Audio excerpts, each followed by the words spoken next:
দর্শক, দেশের বিভিন্ন অঞ্চলে চালের বাজারে চলছে চরম অস্থিরতা। ব্যতিক্রম নয় চট্টগ্রামের পাইকারি চালের বাজারগুলো। ক্রমান্বয়ে বেড়েই চলেছে নানা জাতের চালের দাম।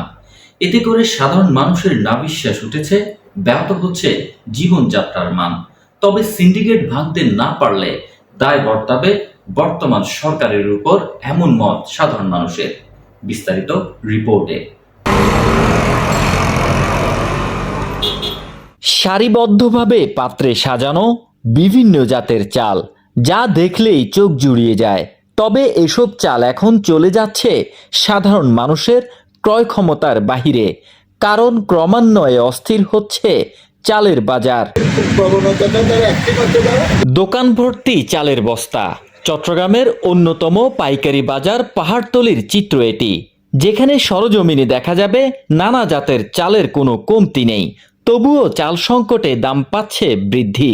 কিন্তু কেন? ঘুরে ফিরে একই তথ্য, সরবরাহ কম।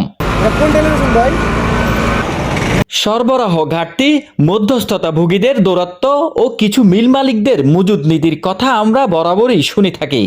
তবে এসবের নেপথ্যে রয়েছে সিন্ডিকেট কাহিনী।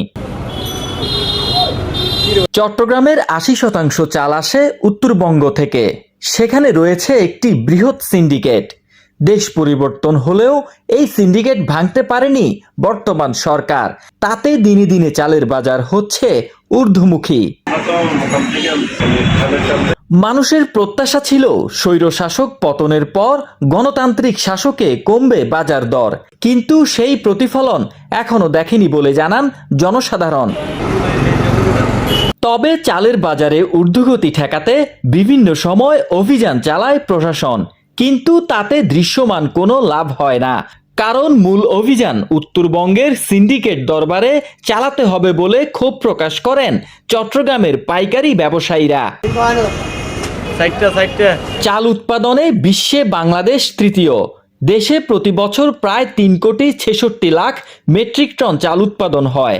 তবুও চালের সরবরাহ স্থিতিশীল রাখতে আমদানি করা হয় বৈদেশিক চাল। কিন্তু সিন্ডিকেট চক্রের সক্রিয়তার কারণে চালের বাজারে অস্থিরতা কমছেই না। তাতে দায় বর্তাচ্ছে বর্তমান সরকারেরই উপর। যদি অচিরেই এ ব্যাপারে সরকার কিংবা প্রশাসন সিন্ডিকেটের বিরুদ্ধে কঠোর পদক্ষেপে না যায়, তাহলে ভয়ঙ্কর রূপ নেবে চালের বাজার। তাতে সাধারণ মানুষের ভোগান্তি বাড়বে চরমে, আর না খেয়ে দিনাতিপাত করবে নিম্ন আয়ের মানুষেরা। হারুনুর রশিদ, ইউনিক খবর, চট্টগ্রাম।